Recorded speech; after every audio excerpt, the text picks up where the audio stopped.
Ano daw ba ang tamang oras para mag-post ng content? So ito guys yung concern ni Ma'am Abby Maria. Wala pong tamang oras guys. Tamang tao nga wala, tamang oras pa kaya. Yung tipong palagi ka na lang napupunta sa maling tao. Kailan ba kaya darating yung tamang tao para sa iyo?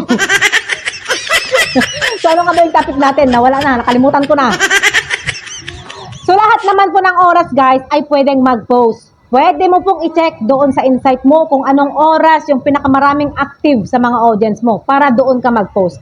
Kasi ako guys, ang pinakamaraming active sa mga audience ko is sa umaga, mga 6 to 8 a.m. Tapos sa tanghali naman, mga 11 a.m. to 1 p.m. At saka naman pagdating naman sa gabi is mga 6 p.m. hanggang 9 p.m. Kaya sa mga oras na yan guys, ako nag-a-upload ng mga content ko.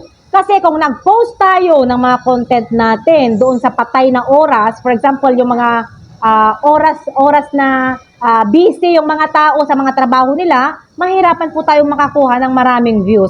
Kasi yung first 1 hour after natin mag-upload, yun po yung pinakamahalaga sa lahat. Kailangan maganda yung performance natin sa loob ng isang oras after posting. Dahil yun po yung signal kay algorithm. Kapag maganda yung engagement sa first 1 hour, mas lalong ipupush pa ng algorithm yung content mo sa wider audience. Kaya dapat mag-post tayo ng content natin doon sa alam nating active yung mga audience natin. Para sa isang oras na yon is marami ang mag-engage, marami ang manood. Kaya may mas malaki yung chance natin na ipapakalat ni algo yung mga content natin sa wider audience.